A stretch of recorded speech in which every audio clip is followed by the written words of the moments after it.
नमस्कार दोस्तों, स्वागत है आप सभी का एक बार पुनः आपके अपने YouTube चैनल अल्टीमेट क्लासेज में। इलेक्ट्रिशियन थ्योरी की जो हमारी श्रृंखला चल रही है, उसी श्रृंखला को आगे बढ़ाते हुए आज हम अपने वीडियो की स्टार्ट करेंगे जहां हमने लास्ट टाइम छोड़ा था। लास्ट टाइम हमने पढ़ा था कि किस प्रकार से जो है वो आपके पदार्थों को डिवाइड किया जाता है। परमाणु की संरचना के बारे में मैंने आपको बताया था। उस परमाणु की संरचना में हमने पढ़ा कि कैसे प्रोटॉन की खोज हुई, इलेक्ट्रॉन की खोज हुई और आपका जो नाभिक था उसमें क्या क्या पाया जाता है, किस तरीके से जो आपके इलेक्ट्रॉन है वो विचरण करते हैं, मुक्त इलेक्ट्रॉन क्या होता है, ये सारी चीजें हमने देखी थी। तो वहां हम पहुंच गए थे आपके एक कूलाम के ऊपर। एक कूलाम में मैंने आपको बताया था कि एक कूलाम के अंदर जो है वो आपके 6.25 गुणा 10 की पावर 18 इलेक्ट्रॉन जो है वो पाए जाते हैं। तो बेसिकली 6.25 गुणा 10 की पावर 18 या फिर 6.24 गुणा 10 की पावर 18 भी कई जगह दिख सकता है आपको। तो इतने इलेक्ट्रॉन पाए जाते हैं एक कूलाम के अंदर। तो हम पहुंचे थे कूलाम के ऊपर। अब देखो कि ये जो कूलाम निकल करके आया, कूलाम वर्ड जो यहां हम यूज कर रहे हैं, ये कूलाम होता क्या है, देखो यहां से हमें स्टार्ट करना था। तो कूलाम क्या होता है आपकी, वो होता है आपका एमकेएस या एसआई जो पद्धति होती है, इस पद्धति में आपका आवेश का मात्रक होता है। कूलाम क्या होता है, आवेश का मात्रक होता है। अब ये नई चीज निकल करके आ गई हमारी कि आवेश आ गया, यहां पर कूलाम आ गया। तो ये सारी चीजें समझने के लिए हमें कहां चलना पड़ेगा, बिल्कुल स्टार्टिंग में चलना पड़ेगा। कहां पर जाना पड़ेगा हमें, बिल्कुल प्रारंभिक विद्युत जहां से शुरुआत होती है उस प्रारंभिक विद्युत को हमें समझना पड़ेगा, तब जाकर के ये जो सारी चीजें वो हमारी जो है वो कॉन्सेप्ट जो है वो क्लियर होंगे। तो हम क्या करते हैं, शुरुआत करते हैं अब प्रारंभिक विद्युत से कि विद्युत क्या चीज होती है, किस तरीके से इसका आविष्कार हुआ था। आज जो हम अल्टरनेटर जनरेटर देख रहे हैं वो किस प्रिंसिपल के ऊपर काम करते हैं। तो ये सारी चीजें हमें कहां से पता चलेगी, जब हम अध्ययन करेंगे किसका, प्रारंभिक विद्युत का। तो चलिए अब हम स्टार्टिंग करते हैं कहां से, प्रारंभिक विद्युत से, क्योंकि हमारे सामने निकल करके आया कूलाम। तो बात करूं मैं, यदि सबसे पहले जो मेन निकल करके आती है, आपने यदि गाइड भी खोलते होगे, सबसे पहली चीज निकल करके आती है कि विद्युत है क्या। तो विद्युत सबको पता है, वही परिभाषा, हमें तो सिर्फ इतना याद रखना है। विद्युत क्या होती है, एक प्रकार की ऊर्जा होती है और ऊर्जा का एक नियम होता है। ऊर्जा संरक्षण का आपने नियम पढ़ा होगा, जो ऊर्जा संरक्षण का नियम होता है। ऊर्जा संरक्षण का नियम क्या कहता है कि ऊर्जा को ना तो उत्पन्न किया जा सकता है, ना ही क्या किया जा सकता है, नष्ट किया जा सकता है। इसे एक रूप से दूसरे रूप में क्या कर सकते हैं, हम चेंज कर सकते हैं। तो विद्युत, जब मैं ये वर्ड यूज कर रहा हूं कि विद्युत एक प्रकार की एनर्जी है, ऊर्जा है, तो विद्युत के लिए भी मैं ये बोल सकता हूं कि विद्युत एक प्रकार की ऊर्जा है, उसको ना तो उत्पन्न किया जा सकता है, ना नष्ट किया जा सकता है। एक रूप से दूसरे रूप में हम उसको क्या कर सकते हैं, चेंज कर सकते हैं। चेंजिंग का मतलब क्या हुआ, घर में एक नॉर्मल फैन हम देखते हैं, फैन को आप क्या देते हो, विद्युत सप्लाई देते हो, एनर्जी देते हो। विद्युत सप्लाई को वो किस में चेंज कर देता है, आपका जो हमारी पवन ऊर्जा है उसके अंदर चेंज कर देता है, हमें हवा देता है पंखा। तो इस तरीके से हम क्या कर सकते हैं, एक रूप से दूसरे रूप में इसकी चेंजिंग हो सकती है। तो जब हम बात करते हैं कि विद्युत एक ऊर्जा है, तो ऊर्जा संरक्षण का नियम ये बोल रहा है कि उसको ना तो हम उत्पन्न कर सकते हैं, ना नष्ट कर सकते हैं। तो यही परिभाषा हमारी विद्युत के लिए भी लागू होगी। तो हम क्या बोलेंगे कि विद्युत एक प्रकार की ऊर्जा होती है जिसको ना उत्पन्न किया जा सकता है, ना नष्ट किया जा सकता है। ऊर्जा संरक्षण के नियम के अनुसार क्या कर सकते हैं, इसको एक रूप से दूसरे रूप में हम क्या कर सकते हैं, चेंज कर सकते हैं। अब हम बात करते हैं कि जब हम स्टार्टिंग की बात करें, तो स्टार्टिंग में जो विद्युत हमारी उत्पन्न हुई थी, विद्युत आपकी होती है दो प्रकार की। एक होती है स्थिर विद्युत और एक होती है चल विद्युत। नाम से पता चल रहा होगा आपको, जो स्थिर विद्युत होगी ये क्या थी, एक जगह स्टोर होकर के रहती थी। जैसे हम बात करें थेल्स के बारे में आपने पढ़ा होगा, तो थेल्स ने जिस विद्युत का आविष्कार किया था वो आपकी कौन सी थी, स्थिर विद्युत थी। स्थिर विद्युत की कमी देखो क्या थी कि इस विद्युत को हम क्या कर सकते थे, तारों के अंदर नहीं भेज सकते थे। जैसे आज हम देख रहे हैं, हमारा जहां से जनरेशन होता है उसके बाद हजारों किलोमीटर की दूरी तय करके भी विद्युत को क्या कर सकते हैं, एक स्थान से दूसरे स्थान तक उसको पहुंचा सकते हैं। वहां से उसको स्टेप अप करके फिर लगातार उसको जो है वो बढ़ाते हुए कहां ले जाते हैं, एकदम अंतिम छोर तक ले जा सकते हैं। लेकिन थेल्स ने जिस विद्युत का आविष्कार किया था उसको हम तारों के अंदर जो है वो प्रवाहित नहीं कर सकते थे। इस विद्युत को हम क्या कर सकते थे, तारों के अंदर प्रवाहित नहीं कर सकते थे। फिर आती है दूसरी जो हमारी चल विद्युत। चल विद्युत का आविष्कार आपको पता होगा, नाम वैसे लिया जाता है वोल्टा का, माइकल फैराडे का। तो वोल्टा ने किया था, वोल्टा ने क्या किया, रासायनिक अभिक्रियाएं करवाई। जो प्राथमिक जो सेल पढ़ते हैं हम, ये जो सारी प्रक्रियाएं जो करी वो क्या थी कि स्थिर मात्रा में थी, कम मात्रा में थी, उसको तारों के अंदर क्या कर सकते थे, प्रवाहित कर सकते थे। तो यहां से उसने क्या दिया, एक कॉन्सेप्ट दिया चल विद्युत का, कि इस प्रकार की विद्युत का भी उत्पादन किया जा सकता है जिसको हम क्या कर सकते हैं, तारों के अंदर प्रवाहित कर सकते हैं। तो सबसे पहले बात करते हैं हम किसकी, स्थिर विद्युत के बारे में। स्थिर विद्युत की जब हम बात करते हैं, तो स्थिर विद्युत का आविष्कारक आपसे पूछा जाए तो नन अदर देन हमारे सामने नाम निकल करके आएगा किसका, थेल्स का। वैज्ञानिक कौन था स्थिर विद्युत का, थेल्स का। अब देखो बेसिकली इसने क्या किया था, इसने एक पदार्थ लिया था कहरवा। कहरवा नामक पदार्थ को इसने क्या किया था, रेशम के कपड़े के ऊपर रगड़ा था। आपने ये सुना होगा। तो यहां से देखो क्या हुआ कि जब इसने रेशम के कपड़े के ऊपर इनको रगड़ा तो इस कहरवा नामक पदार्थ से इलेक्ट्रॉन निकल करके, इस कहरवा नामक पदार्थ से इलेक्ट्रॉन निकल करके कहां पहुंच गए थे, रेशम के कपड़े के ऊपर चले गए थे। तो जैसे आप सुनते होंगे कि कांच की छड़ को किसी रेशम के कपड़े पर रगड़ते हैं, या फिर जो है कहरवा नामक पदार्थ को रेशम के कपड़े पर रगड़ा। तो यहां से क्या हुआ कि जब इसने इसको रगड़ा तो यहां से कहरवा से निकल करके जो इलेक्ट्रॉन थे वो कहां पहुंच गए, आपके रेशम के कपड़े के ऊपर पहुंच गए। और जब इसने इसको लेकर के गया कहां पर, कागज के टुकड़ों के पास में, कागज के छोटे छोटे टुकड़े थे, उन कागज के छोटे छोटे टुकड़ों के पास में जब इनको लेकर के गया तो इसने क्या देखा कि वहां पर एक चीज हो रही है, वहां पर एक क्या हो गया, चार्ज उत्पन्न हो गया। जो हम बात कर रहे थे आवेश की, वो बेसिकली इसने जो खोज की थी वो की थी आवेश की। तो वहां पर क्या हो गया कि एक आवेश उत्पन्न हुआ। उस आवेश के कारण क्या हुआ कि कागज के छोटे छोटे टुकड़े थे वो कहां आकर्षित हुए, आपके उसकी रेशम के कपड़े पर जो है वो उसके आकर्षण हुआ उनका, वो क्या है उसकी तरफ चिपकने शुरू हो गए। तो यहां पर इसने थोड़ा सा दिमाग लगाया और इसको जो नाम दिया वो दिया इसने आवेश का। तो आवेश जो होता है वो क्या होता है, हम ये बोल सकते हैं आवेश की, यदि मैं सिंपल सी परिभाषा यदि आपके सामने लेकर के आऊं तो आवेश हम ये बोल सकते हैं कि वो भौतिक राशि जो चुंबकीय या विद्युत जो प्रभाव होती है उसको उत्पन्न करती है, उसको हम क्या बोलते हैं, आवेश बोलते हैं। आवेश की सिंपल सी परिभाषा क्या हो जाएगी कि वह भौतिक राशि जो क्या करती है, चुंबकीय या फिर विद्युत प्रभाव को उत्पन्न करती है। चुंबकीय या विद्युत प्रभाव क्या करती है, उत्पन्न करती है, उसको हम क्या कहते हैं, आवेश कहते हैं। तो इसने क्या किया था, आवेश की जो खोज की थी, तो यहां से निकल करके हमारा ये आवेश आया था। अब हम बात करें कि थेल्स ने क्या किया, कहरवा नामक पदार्थ लिया। इस कहरवा का एक नाम और याद रखना, आप पेपर में कहरवा नहीं दिया होता, कहरवा निम्मी के पैटर्न की जो बुक है उनमें दे रखा है। एक वर्ड और यूज होता है, अंबर। अंबर क्या है, बेसिकली आपका एक ग्रीक भाषा का वर्ड था। जो आज हम सुनते हैं ना, ये जो इलेक्ट्रिसिटी वर्ड है, ये अंबर भी क्या था आपका, अंबर का जो ग्रीक भाषा का वर्ड था ये अंबर। इस अंबर की जब बात करें तो इस अंबर को वहां पर क्या बोला जाता था, इलेक्ट्रॉन। इसको ऐसे प्रदर्शित करते थे, इलेक्ट्रॉन। तो इस अंबर से क्या हुआ, जब इसने खोज की तो इसी से नाम जो आगे चल करके क्या नाम पड़ा था आपका, इलेक्ट्रिसिटी। ये नाम जो है वो यहां से निकल करके आया था। तो ये अंबर जो होता है वो आपका ग्रीक भाषा का एक वर्ड होता है। इसने क्या किया, कहरवा नामक या अंबर नामक पदार्थ को रेशम के कपड़े पर रगड़ा और उससे क्या हुए, कागज के टुकड़े जो है वो आकर्षित हुए। तो इस प्रकार इसने क्या की थी, आवेश की खोज की थी। आवेश की परिभाषा क्या हो जाएगी कि वो भौतिक राशि जो चुंबकीय या विद्युत प्रभाव उत्पन्न करती है उसको हम क्या बोल सकते हैं, आवेश बोलते हैं। अब यहां पर यदि हम बात करें, जो सेकंड चीज हमारे सामने निकल करके आती है कि खोज कब हुई थी, तो खोज हुई थी आपकी लगभग 2500-2600 वर्ष के पूर्व। तो 2500 वर्ष पूर्व जो आपको बुक्स में मिलेगी। अब यहां पर ये मत कर देना, कई बार यहां पर 500 से 600 ईसा पूर्व भी लिखा हुआ आता है। तो ईसा पूर्व का मतलब अभी जैसे ये हमारा चल रहा है 21वीं सदी चल रही है, तो 2100 तो ये हो गई, उससे पहले 500 साल ईसा पूर्व। तो वहां पर 500 से 400 ईसा पूर्व इस तरीके से भी आता है। पहली बात तो पूछा नहीं जाता इसका, हमें तो बेसिकली बस यूं ध्यान रखना है इसको। तो इस तरीके से स्टार्टिंग जो थी वो स्थिर विद्युत का आविष्कार हुआ। ये विद्युत पैदा कैसे हुई, उसने क्या किया, रगड़ा। तो रगड़ने का गुण को हम क्या बोलते हैं, फ्रिक्शन। तो घर्षण के द्वारा जो है वो वहां पर क्या उत्पन्न हुआ था, आवेश उत्पन्न हुआ था।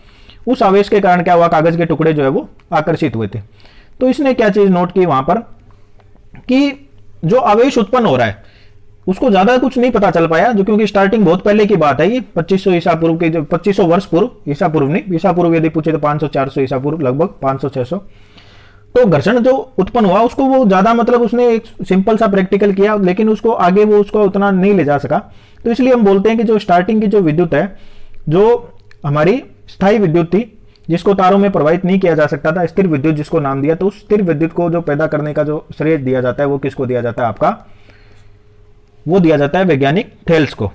तो थेल्स ने उसके बाद में बहुत, आपने देखा होगा कि काफी ज्यादा समय लग गया, कि उसके बाद में जब 18वीं शताब्दी के आसपास में जो वोल्टा आए, बेंजामिन फ्रैंकलिन आए, माइकल फैराडे आए, उन्होंने क्या किया था, उसमें बाद में जाकर के उसको क्या किया था, अलग अलग डेफिनेशन दी थी। वहां से जाकर के जो मेन इलेक्ट्रिसिटी का प्रोडक्शन हुआ था वो शुरू हुआ था।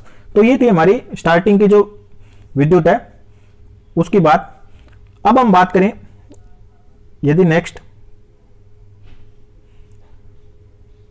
तो नेक्स्ट हमारे सामने क्या निकल करके आती है, चल विद्युत। तो चल विद्युत की बात करने से पहले देखो थोड़ा सा मैं आपको लेकर के चलता हूं 18वीं शताब्दी में। 18वीं शताब्दी में एक वैज्ञानिक आते हैं, जो अभी हमने आवेश की बात की है, इस आवेश की इन्होंने क्या की थी, अलग अलग परिभाषाएं दी थी। जो आज हम पढ़ते हैं आपके सामने दो चीज निकल करके आती है, बहुत ज्यादा कंफ्यूजन क्रिएट करती है ये, धनावेश पॉजिटिव और ऋणावेश। अब थेल्स महोदय ने तो क्या किया था कि प्रयोग करके छोड़ दिया। अब कहां देखो 2500 वर्ष पूर्व और कहां 18वीं शताब्दी। 18वीं शताब्दी में वैज्ञानिक आता है, उसका नाम था आपका बेंजामिन फ्रैंकलिन। बहुत महत्वपूर्ण वैज्ञानिक है ये बेंजामिन फ्रैंकलिन। कितना महत्वपूर्ण है इसका अंदाजा लगा लो, अमेरिका के डॉलर पे जो फोटो होती है वो इसी की होती है। जो डॉलर देखते हो आप अमेरिकन डॉलर, उस पे जो फोटो होती है वो बेंजामिन फ्रैंकलिन की होती है। तो 18वीं शताब्दी में बेंजामिन फ्रैंकलिन ने क्या किया, आवेश के प्रकार बताई। अब यहां पर प्रश्न देखना, पहला प्रश्न यदि आपसे पूछा जाए कि आवेश की खोज का श्रेय किसको जाता है या प्रारंभिक विद्युत की खोज का श्रेय किसको जाता है, तो थेल्स को जाता है। लेकिन आवेश कितने प्रकार का होता है, आवेश के प्रकार क्या क्या है, वो किसने बताए थे, बेंजामिन फ्रैंकलिन महोदय ने बताए थे, ना कि थेल्स ने। थेल्स ने एक सिंपल, क्योंकि स्टार्टिंग का फेज था, उसको इतना ज्यादा नॉलेज नहीं था, तो उसने उसको प्रयोग करके छोड़ दिया। इसने क्या किया, बेंजामिन फ्रैंकलिन ने आवेश के प्रकार बताए। आवेश के दो प्रकार बताए उसने, एक धनावेश और एक ऋणावेश। अब ये धनावेश और ऋणावेश देखो क्या चीज होती है। जैसे ये हमारे सामने एक कोई छड़ है और ये कोई एक और छड़, मैं दूसरी ले लेता हूं, ये कोई दूसरी छड़ है, ठीक है। अब क्या होता है कि जैसे ये हमारी एक छड़ है, तो बेंजामिन फ्रैंकलिन ने यह बताया कि जब इस छड़ से इलेक्ट्रॉन निकल करके जाते हैं, इस छड़ से इलेक्ट्रॉन निकल करके बाहर की तरफ जाते हैं, या फिर ये जो इलेक्ट्रॉनों का त्याग कर देती है, तो जब ये इलेक्ट्रॉनों का त्याग कर देगी तो यहां पर क्या आ जाएगी, इलेक्ट्रॉनों की कमी आ जाएगी। और इलेक्ट्रॉनों की कमी आने से ये जो छड़ है वो क्या कहलाएगी, आपकी धनावेशित कहलाएगी। अब यहां पर सबसे ज्यादा कंफ्यूजन जो रहता है वो यही रहता है कि ये प्रश्न जो है ना, इलेक्ट्रॉनों की कमी और इलेक्ट्रॉनों की, जो धनावेश होता है उसमें इलेक्ट्रॉनों की कमी होती है या वृद्धि होती है, तो ये प्रश्न काफी बार पूछा गया है। यहां पर गलती कर देते हैं बंदे। धनावेश का मतलब ये नहीं हो गया कि वहां पर इलेक्ट्रॉनों की अधिकता है, क्योंकि आम आदमी यही सोचेगा नॉर्मल कि पॉजिटिव की जब हम बात करें तो पॉजिटिव का मतलब होगा कि उसके पास में इलेक्ट्रॉनों की क्या होगी, अधिकता होगी। लेकिन ऐसा नहीं होता एक्चुअल में। जितने भी जो सेल के चैप्टर जो पढ़ते हैं उनमें भी क्या होता है, यही चीज होती है, इलेक्ट्रॉनों की क्या हो जाती है, कमी हो जाती है। इलेक्ट्रॉनों की कमी हो जाती है। ये जो छड़ होगी वो क्या करेगी, जब इलेक्ट्रॉनों का त्याग कर देगी तब ये क्या हो जाएगी, आपकी धनावेशी छड़ कहलाएगी। तो आपसे पूछा जा सकता है कि धनावेशी जो छड़ होती है उसमें इलेक्ट्रॉनों की कमी होती है या अधिकता होती है, तो हमारा आंसर क्या होगा यहां पर सही, इलेक्ट्रॉनों की क्या होती है जी, कमी होती है। अब बात करें यदि हम दूसरी छड़, अब यहां से जो इलेक्ट्रॉन निकले वो इलेक्ट्रॉन निकल करके यदि ये वाली छड़ जो है इसको ग्रहण कर लेती है, ये क्या कर लेती है, इलेक्ट्रॉनों को अपने अंदर ले लेती है। इसके अंदर मान लिया हमने इलेक्ट्रॉन आ रहे हैं, तो इलेक्ट्रॉन जब आ रहे हैं तो इसके पास में क्या होगी, ये जो छड़ होगी आपकी ये कहलाएगी ऋणावेशित छड़, या इसको क्या बोलेंगे हम, ऋणावेश। ये ऋणावेशित कहलाएगी और इसके पास में क्या हो जाएगी, इलेक्ट्रॉनों की अधिकता हो जाएगी। यहां पर क्या हो जाएगी, इसके पास में इलेक्ट्रॉनों की अधिकता हो जाएगी।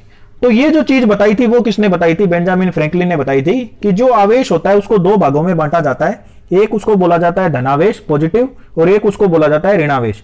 धनावेश में क्या होता है, आपके इलेक्ट्रॉन निकल करके कहां जाते हैं, बाहर की तरफ जाते हैं, दूसरी छड़ की तरफ जो है वो ट्रांसफर होते हैं। तो इससे क्या होता है, उसमें इलेक्ट्रॉनों की कमी आती है और वो जो छड़ होती है वो आपकी धनावेशित हो जाती है। और जो छड़ सेकंड वाली जो छड़ है या फिर जो मटेरियल है जो इलेक्ट्रॉनों को ग्रहण करता है, तो ग्रहण कर रहा है तो उसके पास में इलेक्ट्रॉनों की क्या हो जाती है, अधिकता हो जाती है। और वो जो छड़ होगी वो आपकी क्या हो जाती है, ऋणावेशित छड़ जो है वो हो जाती है। तो ये जो चीज बताने का काम किया था वो किसने किया था, बेंजामिन फ्रैंकलिन महोदय ने किया था। इन्हीं बेंजामिन फ्रैंकलिन महोदय ने क्या किया था, आपका तड़ित चालक की खोज की थी। ये भी याद रखना इंपॉर्टेंट है, पूछा जाता है काफी बार। तड़ित चालक जो मोबाइल टावर पे रात को एक लाइट जलते देखते होंगे आप, रेड कलर की, बिजली को गिरने से जो रोकता है, बिल्डिंग के ऊपर भी आजकल लगाते हैं, कॉपर का होता है। तो तड़ित चालक की खोज भी किसने की थी, बेंजामिन महोदय ने की थी। यह भी आपको ध्यान रखना है। और आवेश के प्रकार बताने का काम भी किसने किया था, बेंजामिन फ्रैंकलिन महोदय ने किया था। तो ये बोल सकते हैं हम कि बेंजामिन ने दो महत्वपूर्ण चीजें जो हमें बताई, एक तो आवेश के प्रकार बताए और एक इन्होंने क्या किया था, जो बिजली गिरती है उसके ऊपर इन्होंने क्या की थी, खोज की थी। बिजली गिरने के ऊपर इन्होंने क्या किया था, शोध किया था। उस शोध के आधार पर इन्होंने क्या किया, तड़ित चालक की खोज की थी। तड़ित चालक आपका कॉपर का होता है, बिल्डिंग के ऊपरी सिरे के ऊपर लगाया जाता है। इसका भी अलग से आपका एक चैप्टर है, हॉर्न गैप टाइप और जो आपने पढ़े होंगे वो सारी चीजें जो है वो तड़ित चालक होती है वो। तो तड़ित चालक का काम क्या होता है, जो आकाशीय बिजली होती है उसको गिरने से ये रोकता है। और यदि मान लो गिर भी जाए तो उसको क्या कर देगा, ग्राउंड कर देगा। तो जो हमारी बिल्डिंग होती है या फिर जो टावर होता है वो क्या रह जाएगा, हमारा सेफ रह जाएगा। और जो करंट का फ्लो होगा वो आपका सीधा तड़ित चालक से होता हुआ सीधा अर्थ की तरफ हो जाएगा। तो इस प्रकार इसने दो महत्वपूर्ण चीजें जो हमारे सामने लेकर के आए थे। तो अब देखो यहां पर हमारे सामने ये चीज निकल करके आ गई। अब यदि मैं बात करूं कि जो हम बात कर रहे थे पॉजिटिव और नेगेटिव की, तो जब आप क्या करते हो, कोई कांच की छड़, जैसे नॉर्मल प्रयोग हम करते हैं, आपने पेन वगैरह भी बालों में रगड़ करके जब नीचे मतलब बचपन में करते थे, नीचे कागज के टुकड़ों के पास में या फिर ले जाते थे, तो वहां से क्या होते थे, वो कागज के टुकड़े उस पर चिपकते थे। तो वहां पर भी हम क्या कर सकते हैं, जैसे आप किसी कांच की छड़ है, उस कांच की छड़ को आप रगड़ते हो किस पे, रेशम के कपड़े पे। तो होता क्या है वहां पर कि कांच की छड़ से जो इलेक्ट्रॉन है वो आपके क्या जाते हैं, निकलते हैं। कांच की छड़ से इलेक्ट्रॉन निकल करके कहां चले जाते हैं, रेशम के कपड़े के ऊपर जो है वो जमा हो जाते हैं। यहां पर क्या हो जाता है, जमा हो जाते हैं। तो ये जो कांच की छड़ है वो हमारी क्या कहलाएगी, धनावेशित कहलाएगी, पॉजिटिव होगी। और जो रेशम का कपड़ा होगा वो हमारा क्या होगा, नेगेटिव होगा, ऋणावेशित होगा। यहां से प्रश्न पूछे जाते हैं। अब होता क्या, पढ़ तो लेते हैं नॉर्मल, अब यहां पर जो ये सिंपल सा प्रश्न पूछा जाता है तो यहां पर क्या हो जाती है, हमसे गलती हो जाती है।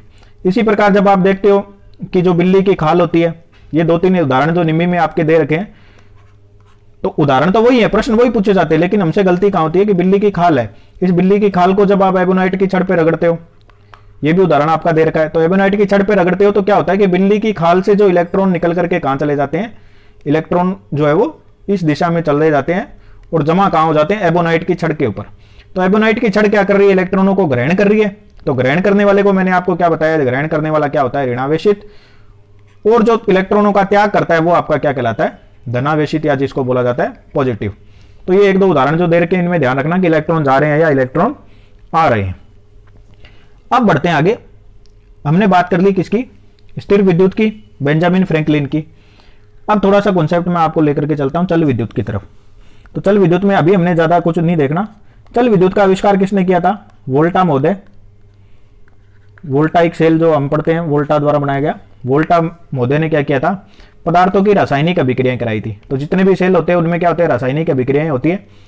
रासायनिक अभिक्रिया के द्वारा क्या किया इन्होंने, पदार्थों की एक विद्युत का आविष्कार किया। इस विद्युत को क्या नाम दिया गया, चल विद्युत नाम दिया गया। अब ये जो थी वोल्टा ने जो विद्युत का आविष्कार किया, ये विद्युत क्या थी आपकी, इसको तारों में प्रवाहित किया जा सकता था। यहां से इन्होंने अब एक कॉन्सेप्ट दे दिया, इसको क्या किया जा सकता था, तारों में प्रवाहित किया जा सकता था। लेकिन हुआ क्या कि ये जो विद्युत थी वो क्या थी आपकी, अल्प मात्रा में थी। तो अल्प मात्रा में होने के कारण क्या हुआ कि इस विद्युत का हम ज्यादा मात्रा में उत्पादन नहीं था, तो इसको ज्यादा दूरी तक नहीं भेज सकते थे। लेकिन यहां से वोल्टा ने क्या कर दिया, एक खोज कर दी कि आप क्या कर सकते हो, जो विद्युत है आवेश है उसको तारों के द्वारा एक स्थान से दूसरे स्थान पर भी आप क्या कर सकते हो, ट्रांसफर कर सकते हो। तो इसके बाद में निकल करके आते हैं हमारे कौन, जो जनक जिनको बोला जा सकता है बेसिकली चल विद्युत के, मतलब एक क्रांतिकारी जिन्होंने क्या कर दी, पूरी इलेक्ट्रिसिटी में क्रांति पैदा कर दी, वो आपके कौन थे, माइकल फैराडे। जितने भी हम आज ये देख रहे हैं अल्टरनेटर है, जनरेटर है, ये आपके किसके ऊपर काम करते हैं, माइकल फैराडे के। जो इन्होंने क्या दिए, विद्युत चुंबकीय प्रेरण के क्या दिए थे, नियम दिए थे। विद्युत चुंबकीय प्रेरण के नियम के ऊपर आपके जितने भी अल्टरनेटर और जनरेटर है वो सारे के सारे क्या काम करते हैं, माइकल फैराडे के विद्युत चुंबकीय प्रेरण के नियमों के ऊपर काम करते हैं। अब इन्होंने क्या किया था कि जो चुंबकीय रेखाएं थी, चुंबकीय रेखाएं या जो चुंबकीय क्षेत्र था, उन चुंबकीय रेखाओं को क्या किया, धात्विक चालक के द्वारा जो है वो काटा।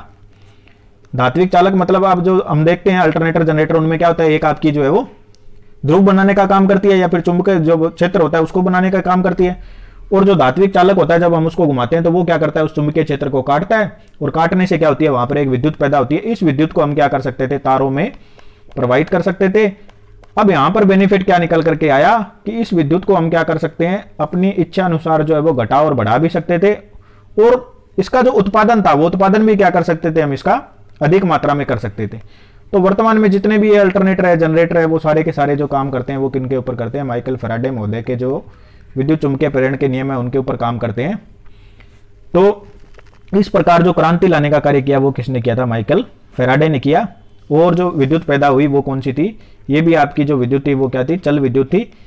वोल्टा ने जो पैदा की वो क्या थी, अल्प मात्रा में थी, उसको ज्यादा दूरी तक स्थानांतरित नहीं किया जा सकता था, ज्यादा स्टोर नहीं कर सकते थे, ज्यादा उत्पादन नहीं कर सकते थे।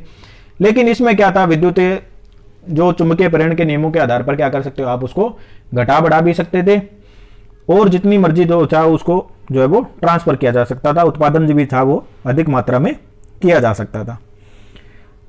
तो ये है हमारी स्टार्टिंग की जो फेज है, कि किस प्रकार जो है वो विद्युत का उत्पादन हुआ, ये सारी चीजें निकल करके हमारे सामने आ गई। अब बात कर लेते हैं जी, वापस चलते हैं हमारा आवेश के ऊपर। तो आवेश में हमने बात की कि आवेश हमारा क्या था, एक धनावेश और एक ऋणावेश। आवेश के मात्रक की बात करते हैं सबसे पहले। आवेश का मात्रक क्या होता है, यहां से भी प्रश्न पूछा जाता है। आवेश का मात्रक मैंने आपको बताया, एक तो होती है हमारी जो नॉर्मल जो चलती है एमकेस या एसआई पद्धति। इस एसआई पद्धति में जो आवेश का मात्रक होता है वो होता है आपका कूलाम, ठीक है। और दूसरी हमारी क्या होती है, दूसरी जो होती है वो होती है सीजीएस पद्धति। सीजीएस पद्धति में जो आवेश का मात्रक होता है वो होता है आपका electrostatic unit. Electrostatic unit, short में इसको बोला जाता है ईएसयू।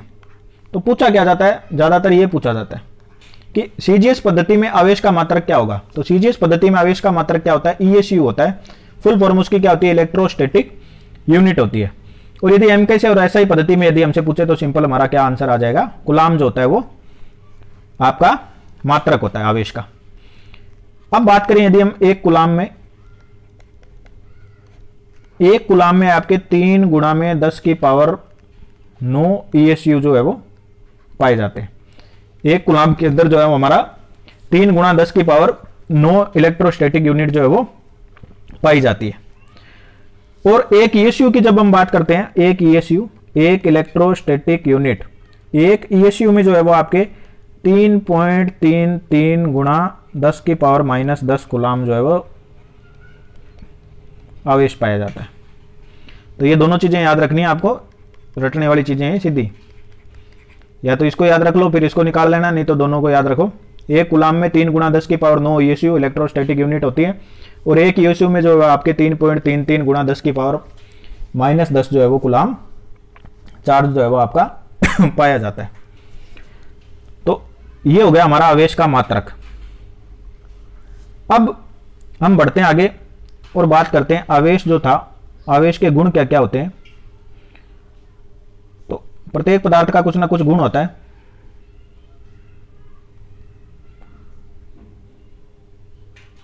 तो गुण की जब हम बात करेंगे, किसकी बात कर रहे हैं अब हम, आवेश के गुणों की। आवेश के गुण, तो आवेश के गुण देखो क्या क्या होते हैं कि आवेश क्या होती है आपकी, सबसे पहली चीज तो है कि आप आवेश को क्या कर सकते हो, जोड़ और घटा सकते हो। तो जोड़ घटाव करने का मतलब हो गया कि आवेश जो होता है वो आपकी एक योजीकृत राशि होती है। योजीकृत राशि का मतलब क्या हो गया कि आपने कई बार प्रश्न देखा होगा, पेपर में प्रश्न दिया होता है +5Q -3Q +8Q, इस तरीके से दिया होता है। तो इसमें पूछता है कि आपके पास में जो चार्ज है वो कितना होगा। तो यहां पर देखो 8 और 5 13 हो गए, 13 में से 3 गए, तो हम इसको क्या कर सकते हैं, यहां पर जो आवेश का मान होता है वो आपका कितना होगा, 10 कूलाम जो होगा आपका आवेश का मान होगा। तो इस तरीके से हम क्या कर सकते हैं, आवेश को जो है वो घटा बढ़ा सकते हैं, घटा सकते हैं और जोड़ सकते हैं। तो इसको क्या बोला जाता है कि आवेश जो होता है उसका ये गुण होता है कि आप उसको जोड़ सकते हो और घटा सकते हो। उसके बाद हम बात करें, जो आवेश होता है वो आपकी एक क्वांटीकृत राशि होती है। आवेश क्या होती है, क्वांटीकृत राशि होती है, क्वांटीकृत राशि होती है आवेश। अब ये क्वांटीकृत राशि देखो क्या होती है, क्वांटीकृत राशि का मतलब क्या हो गया कि जब हम इसको इस तरीके से लिखते हैं, Q बराबर होता है आपका NE, तो N यहां पर क्या निकल करके आता है, N आता है आपका इलेक्ट्रॉनों की संख्या, इलेक्ट्रॉनों की क्या होती है, संख्या। और E जो होता है, E होता है आपका इलेक्ट्रॉनों पे जो आवेश का मान होता है वो होता है। तो क्वांटीकृत राशि का मतलब क्या होता है कि क्वांटीकृत का मतलब है कि आप इसकी क्या कर सकते हो, गणना कर सकते हो। ये क्वांटीकृत राशि है, इसकी गणना की जा सकती है। Q बराबर आपका Ne होता है, N मतलब इलेक्ट्रॉनों की क्या होती है, संख्या, और E हो गया आपका इलेक्ट्रॉनों पर जो आवेश का मान होता है वो होता है हमारा E। तो हम क्या कर सकते हैं, कुल चार्ज कितना है, कुल चार्ज उसको जो है वो उसकी गणना कर सकते हैं, Q बराबर Ne इस तरीके से। तो हम क्या बोल सकते हैं कि आवेश जो होती है वो हमारी क्या होती है, एक क्वांटीकृत राशि होती है, उसकी क्या कर सकते हैं, गणना भी की जा सकती है। तो दो चीजें हमने देख ली, एक क्या होती है, इसका जोड़ घटाव किया जा सकता है, एक इसकी गणना की जा सकती है। और तीसरा गुण क्या होता है बेसिकली जो हम पढ़ते हैं वो क्या होती है कि ये आपका बिल्कुल ऊर्जा संरक्षण के नियम की तरह ही होता है। तो ये क्या होती है, एक संरक्षित राशि होती है, ये भी ध्यान रखना आप, संरक्षित राशि, संरक्षित राशि होती है। आवेश क्या होती है? एक संरक्षित राशि होती है। संरक्षित राशि का मतलब क्या होता है? बिल्कुल ऊर्जा की तरह क्या है इसको, ऊर्जा का जो नियम हमने पढ़ा था, ना उत्पन्न किया जा सकता है ना नष्ट किया जा सकता है, एक रूप से दूसरे रूप में चेंज किया जा सकता है, तो वही वाला सारा सिस्टम इसमें भी किया जा सकता है। तो हम बोल सकते हैं कि आवेश जो होती है वो हमारी एक संरक्षित राशि भी होती है। अब हम बढ़ते हैं आगे और बात करते हैं कि जो आवेश होता है, आवेश की उत्पत्ति के कारण क्या होते हैं? आवेश जो उत्पन्न हुआ, चार्ज जो उत्पन्न हुआ, उसकी उत्पत्ति के कारण क्या है? आवेश के कारण या आवेश की उत्पत्ति के कारण क्या क्या होते हैं? तो आवेश जो उत्पन्न होता है वो आपका 3 रीजन हो सकते हैं। पहला होता है घर्षण, घर्षण के बाद में दूसरा होता है चालन, और तीसरा जो होता है वो होता है प्रेरण। तीनों चीजें पहले से हमने पढ़ रखी है। घर्षण के बारे में मैंने आपको देखो, घर्षण क्या हो गया कि घर्षण जो अभी हमने देखा था कि आपने क्या किया, कांच की छड़ को रेशम के कपड़े के ऊपर रगड़ा, तो कांच की छड़ से क्या हुए, इलेक्ट्रॉन निकल करके कहां जाते हैं? रेशम के कपड़े के ऊपर जमा हो जाते हैं। तो वहां पर भी क्या हो जाता है? एक आवेश उत्पन्न हो जाता है। वो आवेश आपका क्या कहलाता है? घर्षण के द्वारा उत्पन्न हुआ हुआ आवेश कहलाता है। चालन में देखो क्या होता है, चालन में क्या होता है कि जब हम एक छड़ से दूसरी छड़, जो वोल्टा नामक वैज्ञानिक था, वोल्टा ने क्या किया, जैसे जो मैंने अभी आपको बताया था, जैसे ये एक छड़ थी और ये बगल में दूसरी छड़ थी, तो जब इलेक्ट्रॉन इस एक छड़ से निकल करके यहां से निकल करके इसके अंदर जमा हो रहे हैं, यहां से निकल करके यहां जा रहे हैं, तो जब इलेक्ट्रॉन इस तरीके से प्रवाह हो जाता है इलेक्ट्रॉनों का, तो वो आपकी विधि क्या कहलाती है? चालन कहलाती है। जो वोल्टा ने जिस विद्युत का आविष्कार किया था वो आपकी क्या थी? चालन विधि के द्वारा थी। तो हम ये बोल सकते हैं चालन में क्या होता है? आवेश जो उत्पन्न होता है वो एक छड़ से निकल करके दूसरी छड़ में चला जाता है संपर्क में, तो वो वहां पर जो आवेश उत्पन्न होता है वो विधि हमारी क्या होती है? चालन होती है। अब प्रेरण भी सेम यही सिस्टम होता है। प्रेरण में क्या होता है? एक छड़ से, जैसे ये कोई एक छड़ है, यहां से इलेक्ट्रॉन निकल करके यहां कोई दूसरी छड़ रखी है, उस दूसरी छड़ में चले जाते हैं। तो दोनों में डिफरेंस देखो क्या होता है कि चालन के अंदर तो क्या होता है? किसी प्रकार का संपर्क नहीं होता। सॉरी, चालन में क्या होता है कि एक दूसरे में टच हो या किसी न किसी संपर्क के द्वारा होता है। लेकिन प्रेरण में क्या होता है? प्रेरण में क्या होता है कि एक छड़ यहां रखी है, दोनों के बीच में किसी प्रकार का संपर्क नहीं होगा, दूसरी छड़ यहां रखी है, यहां से निकल करके इलेक्ट्रॉन जो है वो यहां पहुंच जाएंगे। तो जो हमने बात की थी माइकल फैराडे की, किसकी? माइकल फैराडे की जो हमने बात की थी, माइकल फैराडे महोदय ने क्या किया, एक चुंबकीय क्षेत्र इस तरीके से बना दिया और इसके बीच में क्या किया, एक धात्विक चालक को जो है वो घुमाया था। तो ये धात्विक चालक जब घूम रहा है तो दोनों के बीच में किसी प्रकार का वैसा कोई रिलेशन नहीं है, आपस में फिजिकली वो टच नहीं है, लेकिन फिर भी क्या हो रहा है, वहां पर एक आवेश उत्पन्न हो रहा है, वोल्टेज उत्पन्न हो रही है। उस वोल्टेज को भी हम क्या कर सकते हैं, आगे जो है वो फॉरवर्ड कर सकते हैं। तो इसके कारण भी यहां पर क्या हो रहा है कि आवेश जो है वो उत्पन्न हो पा रहा है। तो दोनों में बेसिक डिफरेंस क्या निकल करके आया कि चालन के अंदर जो छड़ें होती है उनमें क्या होगा, आपस में फिजिकल कुछ ना कुछ रिलेशन होगा। जैसे सेल में क्या होता है, आपका एक विलियन होता है, विलियन के अंदर जो है वो 2 छड़ें रखी होती है, तो बीच में हम घोल भी डालते हैं, H2SO4 हो गया आपका, MnO2 हो गया। तो इस तरीके से वो जो मटेरियल डला होता है तो उसके द्वारा ये आपस में संपर्कित होती है। लेकिन प्रेरण के गुण में क्या होता है कि दोनों में छड़ों में किसी भी प्रकार का बीच में जो है वो रिलेशन नहीं पाया जाता, दोनों छड़ें एक दूसरे से क्या होती है, बिल्कुल पृथक होती है। तो इस तरीके से जो विद्युत उत्पन्न होती है वो किसने की थी, माइकल फैराडे के द्वारा आविष्कार किया गया था। तो वहां पर जो गुण निकल करके आएगा वो क्या कहलाएगा, आपका प्रेरण कहलाएगा। तो हम क्या बोल सकते हैं कि आवेश के उत्पन्न होने के कारण क्या क्या होंगे, 3 कारण होते हैं आवेश के उत्पन्न होने के। पहला आपका आवेश घर्षण के कारण उत्पन्न हो सकता है, जैसे आप किसी बिल्ली की खाल को एबोनाइट की छड़ के ऊपर रगड़ते हो तो बिल्ली की खाल से क्या होता है, इलेक्ट्रॉन निकल के एबोनाइट की छड़ के ऊपर चले जाते हैं।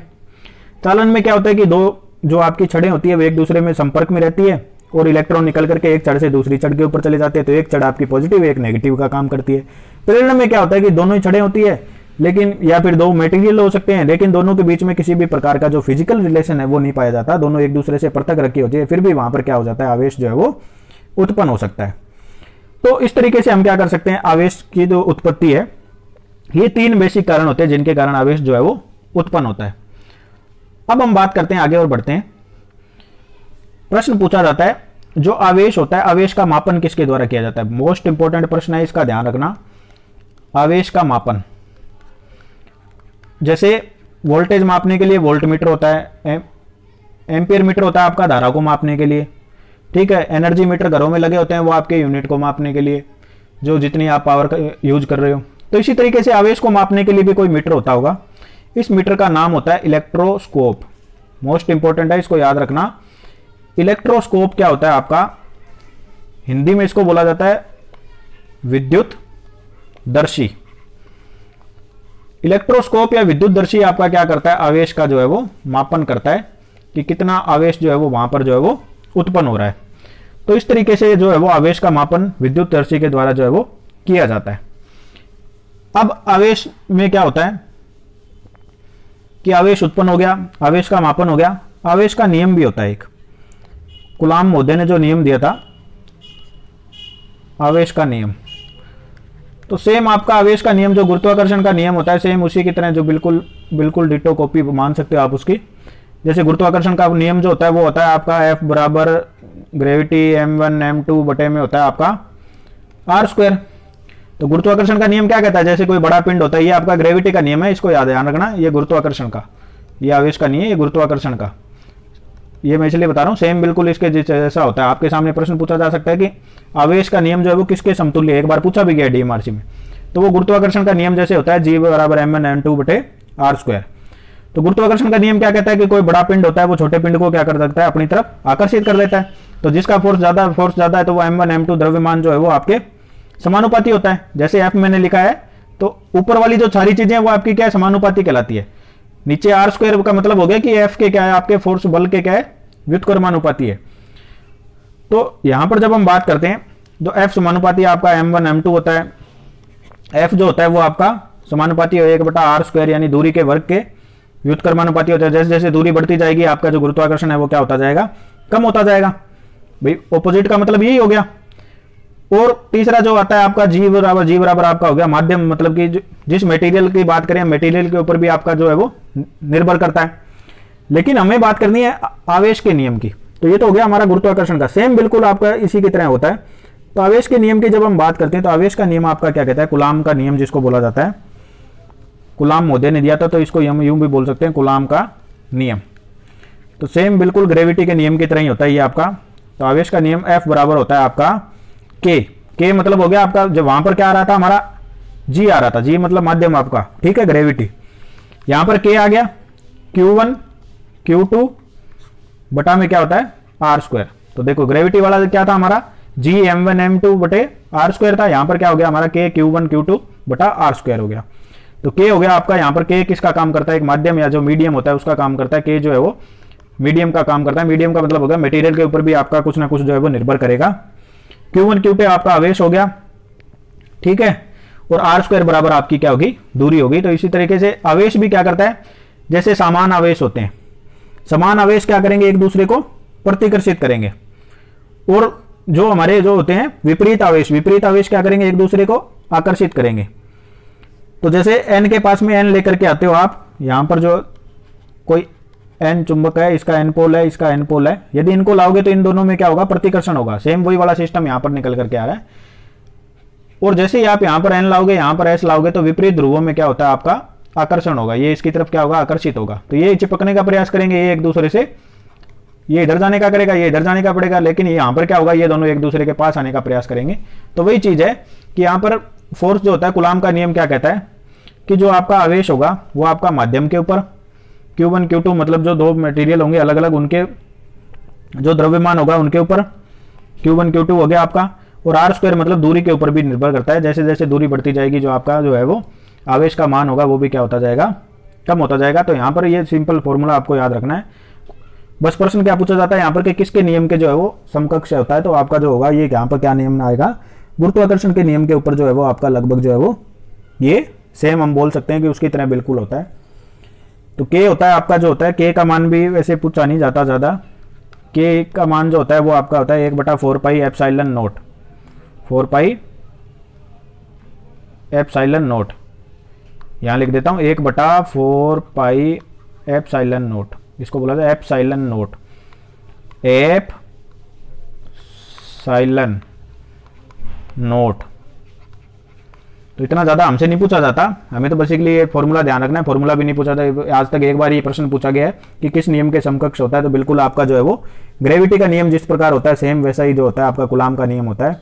K Q1 Q2 बटा क्या होता है R स्क्वायर होता है। और ग्रेविटी का नियम क्या होता है, F बराबर फोर्स जो होता है वो G m1 m2 बटा R स्क्वायर होता है। तो वहां पर दोनों m1 m2 आपका द्रव्यमान हो गए, यहाँ पर जो Q1 Q2 है वो दोनों विभिन्न पदार्थों का क्या हो गया, आवेश हो गया। और जैसे जैसे दूरी बढ़ाओगे तो दूरी के वर्ग के क्या होता है आपका व्युत्क्रमानुपाती होता है। तो सेम यही चीज जो है वो किस में होती है, आपकी ग्रेविटी के नियम में होती है।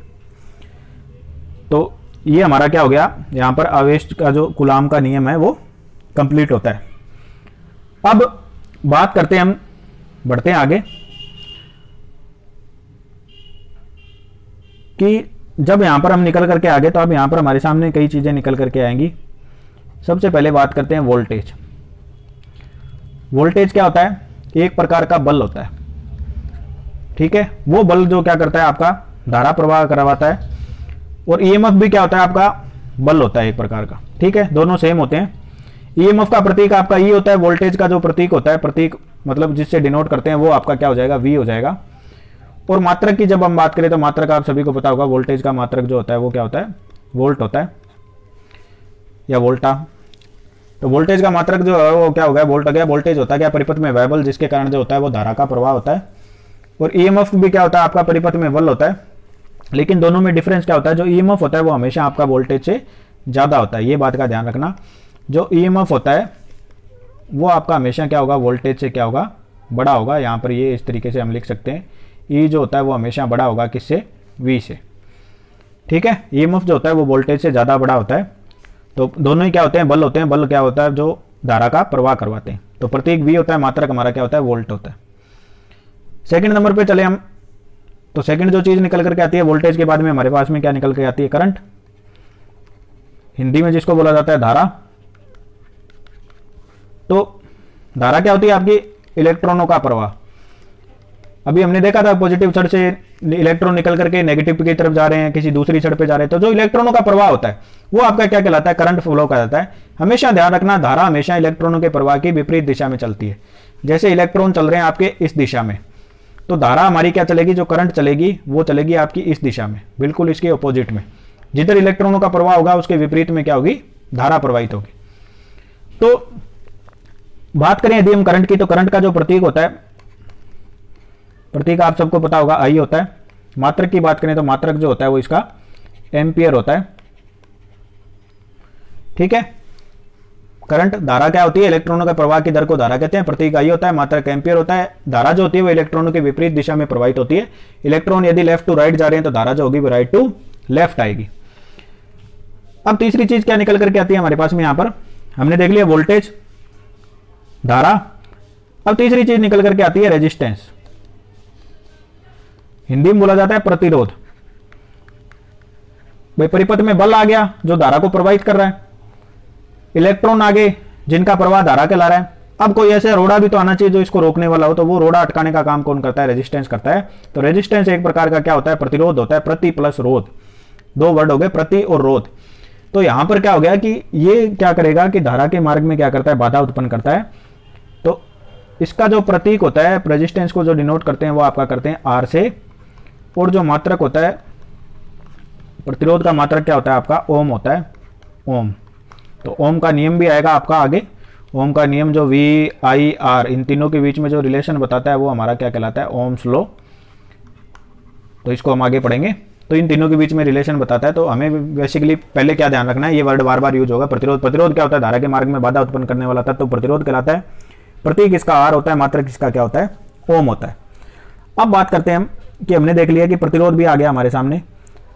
अब नेक्स्ट चीज क्या निकल करके आती है कि विरोध करने वाला आया है तो कुछ ना कुछ इसकी सहायता करने वाला भी होता है। भगवान ने दुश्मन बनाए हैं तो दोस्त भी बनाए होंगे। तो दोस्त बनाए तो यहां पर हमारे सामने क्या निकल करके आती है, चालकता। चालकता, कंडक्टिविटी,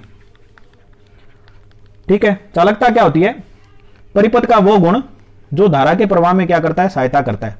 जैसे आप अगर एक लोहे के अंदर लोहे का वायर लोगे, लोहे के वायर के अंदर यदि करंट का फ्लो करोगे तो लोहे का रेजिस्टेंस ज्यादा होगा, वो उसको क्या करेगा, वहां पर लॉसेस ज्यादा करेगा। लेकिन वहीं पर यदि आप क्या करोगे, कॉपर का वायर लोगे तो कॉपर की कंडक्टिविटी लोहे से ज्यादा होगी। तो कॉपर क्या करेगा, धारा को बहने में जो है वो आसानी करेगा।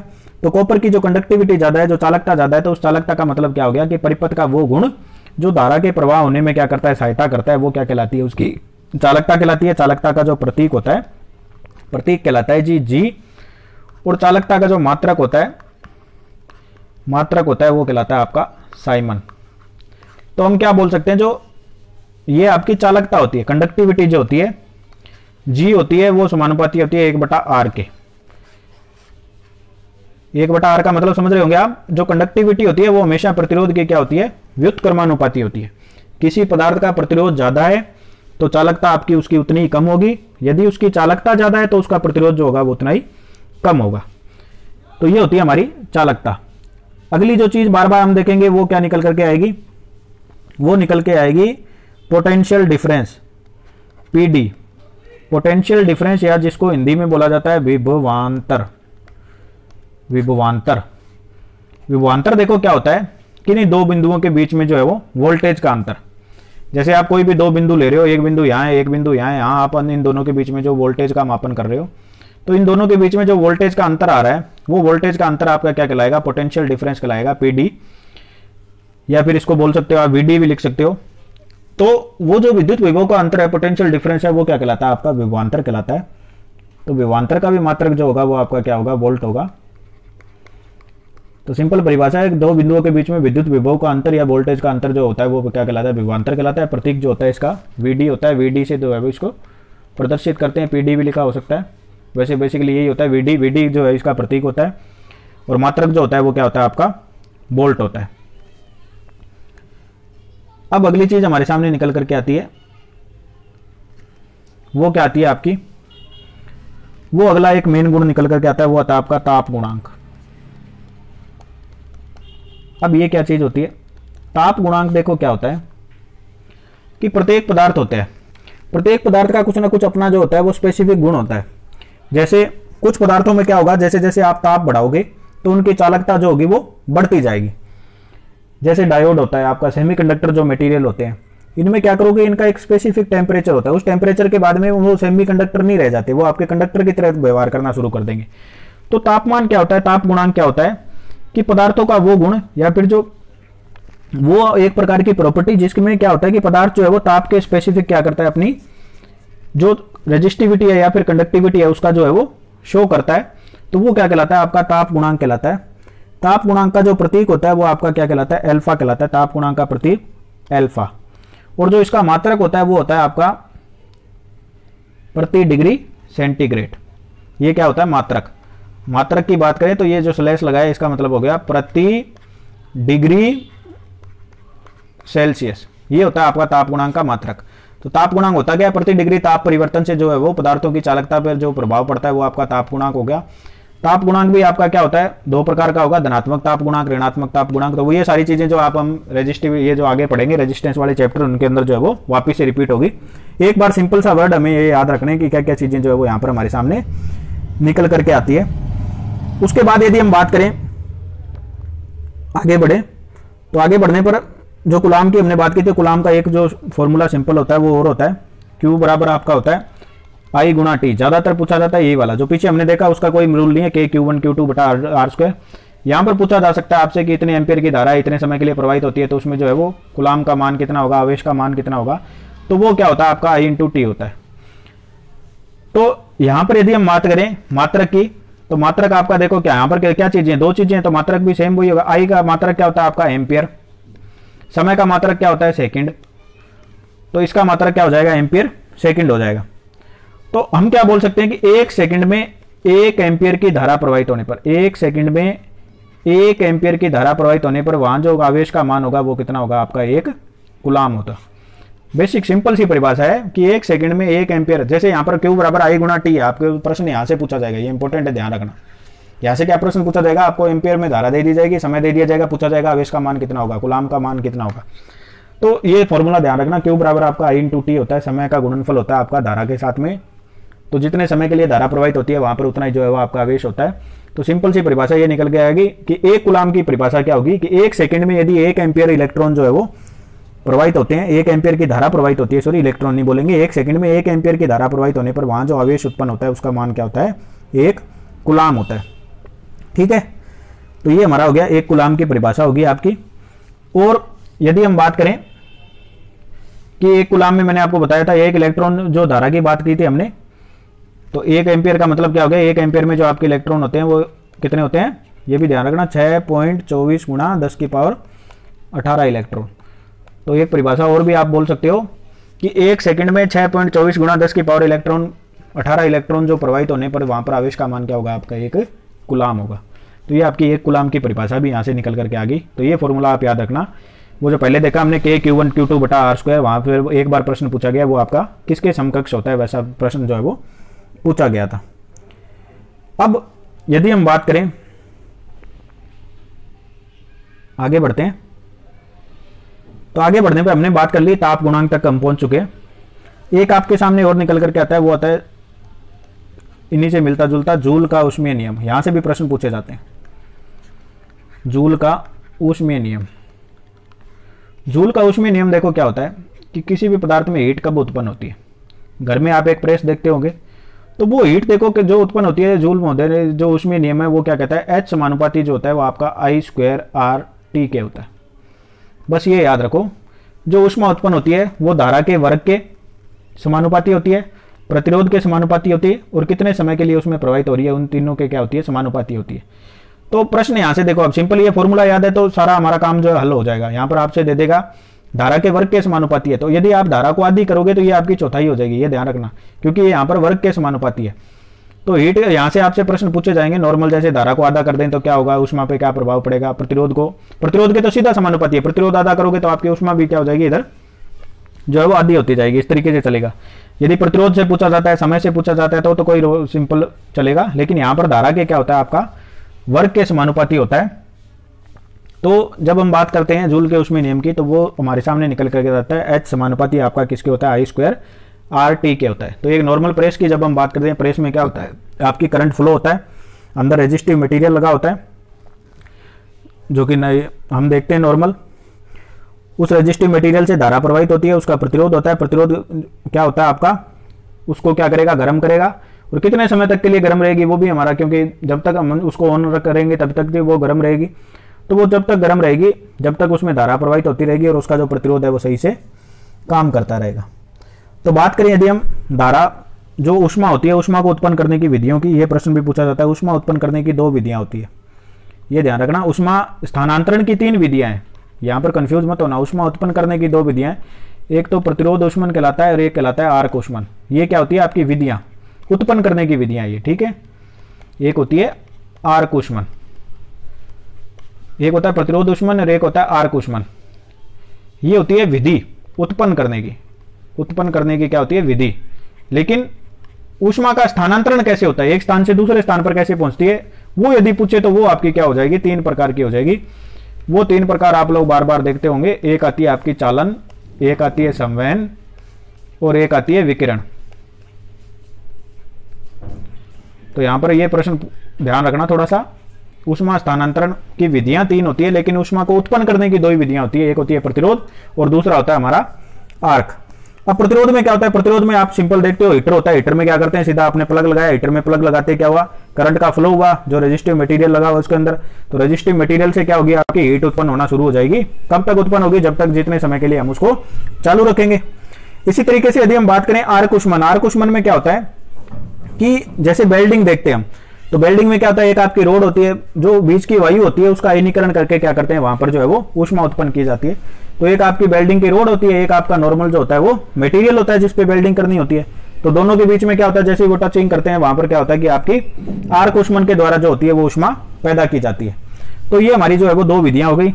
उसके बाद जो ऊष्मा का स्थानांतरण होता है, एक स्थान से दूसरे स्थान पर कैसे जा रही है, तो वो स्थानांतरण 3 प्रकार से होता है। वो होता है आपका चालन, संवहन और विकिरण के द्वारा। चालन जो होती है वो ध्यान रखना, चालन जो विधि होती है वो आपकी ठोस पदार्थों के लिए होती है। संवहन जो होती है वो द्रव पदार्थों में, जैसे पानी गर्म हो रहा है, पानी में नीचे से जैसे जैसे गर्म होता जाएगा आपके जो है वो, वहां पर कौन सी विधि यूज हो रही है, वो संवहन विधि हो रही है।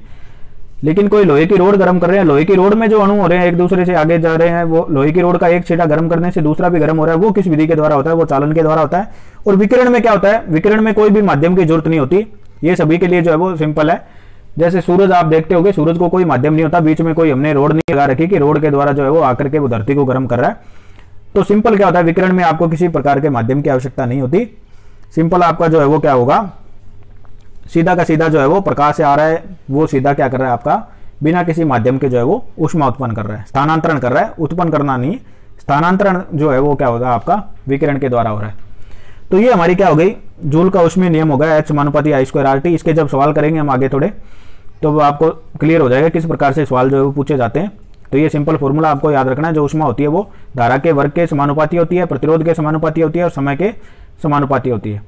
तो हम क्या बोल सकते हैं कि H समानुपाती जो है वो हमारा धारा का वर्ग गुणा प्रतिरोध गुणा समय हो गया। प्रतिरोध ऊष्मन और आर्क ऊष्मन दो विधियां हैं जिनके द्वारा ऊष्मा को उत्पन्न किया जाता है, और चालन, संवहन और विकिरण के तीन प्रकार हैं जिनके द्वारा हम ऊष्मा को एक स्थान से दूसरे स्थान पर क्या करते हैं, ट्रांसफर करते हैं। तो ये सारी चीजें जो है वो हमने देख ली। अब बढ़ते हैं आगे। हमने क्या देख लिया, VI वोल्टेज क्या होता है, करंट क्या होता है, इनके बारे में पढ़ लिया। अब छोटी सी चीज एक और देख लेते हैं, वैद्युतिक कार्य। यहां से भी प्रश्न पूछे जाते हैं। जैसे कोई इंसान होता है, इंसान किसी भी काम को करता है तो काम करने के लिए क्या है, उसको खाना पड़ेगा। खाना पीने से उसको एनर्जी मिलेगी, एनर्जी मिलने के बाद वो क्या करेगा, किसी कार्य को करेगा। तो वैद्युतिक मशीन है, कोई मोटर है, उसको क्या चाहिए, चलने के लिए सबसे पहले वोल्टेज चाहिए, ठीक है। फिर उसको क्या चाहिए, करंट चाहिए। फिर कितनी देर तक चलेगी, जितने समय तक हम उसको सप्लाई दे करके रखेंगे। तो ये इंटू का निशान है, ये जो मैंने काट रखा है समानुपाती नहीं है, इंटू का निशान है, ये इंटू मान लेना इसको। ऐसे VIT वैद्युतिक कार्य आपका क्या होता है, मशीन को चलने के लिए क्या क्या चाहिए, सिंपल आप लॉजिक से लगाओ, वोल्टेज चाहिए, धारा चाहिए, और जितने समय तक हमें चलानी है उतनी जो है वो चाहिए हमें। तो वैद्युतिक कार्य का सिंपल क्या हो जाए, V गुणा I गुणा T हो जाएगा। और जो भी कार्य होता है, कार्य की जो इकाई होती है वो क्या होती है, आपकी जूल होती है। मात्रक जो होता है वो जूल होता है। इसी तरीके से यदि हम बात करें वैद्युतिक शक्ति की, वैद्युतिक शक्ति क्या होती है, तो वैद्युतिक शक्ति या पावर जो होती है वो आपकी क्या होती है, वोल्टेज और धारा का जो गुणनफल होता है वो आपका क्या कहलाता है, वैद्युतिक शक्ति कहलाती है। वैद्युतिक शक्ति का जो मात्रक होता है वो क्या होता है, वाट होता है। ये ध्यान रखना। वैद्युतिक कार्य कोई मशीन कार्य कब करेगी, जब वहां पर वोल्टेज होगी, करंट होगी, और जितने समय तक के लिए हम उसको वोल्टेज और करंट दे करके रखेंगे वो तो कहलाएगा वैद्युतिक कार्य। वैद्युतिक कार्य की इकाई होती है जूल। वैद्युतिक शक्ति क्या होगी, वोल्टेज और धारा का गुणनफल जो है वो वैद्युतिक शक्ति कहलाएगा। मात्रक क्या होगा आपका, वाट होगा, ठीक है। अब बात करें, एक छोटा सा पॉइंट और ले लेते हैं, उसके बाद खत्म करते हैं इस चैप्टर को। एक चीज निकल करके आती है ऊर्जा। कार्य करने की जो क्षमता होती है वो क्या कहलाती है, ऊर्जा, ठीक है। तो हमें तो क्या करना है, इंसान की ऊर्जा तो देखनी है नहीं, हमें तो मशीन की ऊर्जा देखनी है। तो मशीन की ऊर्जा क्या हो जाएगी, जो कार्य करने की शक्ति होती है, तो कार्य गुणा क्या हो जाएगी आपकी, समय। तो कार्य हमने देखा था VIT गुणा समय हो गया आपका T² हो गया, ठीक है। तो वैद्युतिक ऊर्जा क्या हो जाएगी, कार्य गुणा समय जो होता है वो, वैद्युतिक कार्य और समय का गुणनफल जो होता है वो क्या कहलाती है, आपकी वैद्युतिक ऊर्जा कहलाती है। ऊर्जा होती क्या है, कार्य करने की क्षमता जो होती है, कार्य करने की क्षमता, कार्य करने की जो क्षमता होती है वो क्या कहलाती है, आपकी वैद्युतिक ऊर्जा कहलाती है। वैद्युतिक ऊर्जा बराबर कार्य गुणा समय होता है, कोई भी ऊर्जा। जो वैद्युतिक ऊर्जा होती है वो दो प्रकार की होती है। एक होती है आपकी स्थितिज, जो वस्तु की स्थिति के कारण उत्पन्न होती है वो स्थितिज ऊर्जा, और जो वस्तु में गति के कारण उत्पन्न होती है वो आपकी क्या कहलाती है, गतिज ऊर्जा। बस यहाँ ये दो ध्यान रखना, इनके दो फॉर्मूले बस वो ध्यान रखना। स्थितिज ऊर्जा क्या होती है आपकी, mgh, ठीक है। स्थितिज ऊर्जा का जो फॉर्मूला होता है वो होता है आपका mgh, और जो गतिज ऊर्जा होती है उसका फॉर्मूला होता है आपका 1/2 mv²। यहां से प्रश्न पूछे जाते हैं, इन दोनों फॉर्मूला को ध्यान रखना। आपको ग्रेविटी दी, हाइट दी होगी, मास दिया होगा, इस तरीके से जो है वो प्रश्न पूछा जा सकता है। तो आगे हम इनके प्रश्न करेंगे, दोबारा और देख लेंगे इनको। तो स्थितिज ऊर्जा बराबर क्या होता है, mgh जूल होता है, और गतिज ऊर्जा बराबर क्या होता है, 1/2 mv² होता है, और मात्रक आपका होगा, इनका क्या होगा, मीटर प्रति सेकंड। तो इस तरीके से हम क्या करते हैं, आज हमने क्या क्या देखा, किस प्रकार से प्रारंभिक विद्युत जो है वो उत्पन्न हुई। उसके बाद हमने देखा आवेश के मात्रक के बारे में। फिर हमने बात की थी किसकी, कि किस प्रकार से आवेश जो है वो उत्पन्न होता है। फिर हमने आवेश के प्रकार बताए, किस प्रकार बेंजामिन फ्रैंकलिन ने आवेश के प्रकार बताए। फिर हमने देखे जूल के उसमें नियम, वोल्टेज, धारा, करंट, ये सब क्या चीज़ें होती है। तो यहाँ पर हमने जो है वो सारी चीज़ें इसमें जो है वो कवर कर ली है। तो आज का जो चैप्टर है वो हमारा यहीं पे समाप्त होता है। आशा करता हूँ कि आप लोगों को समझ में आ गया होगा।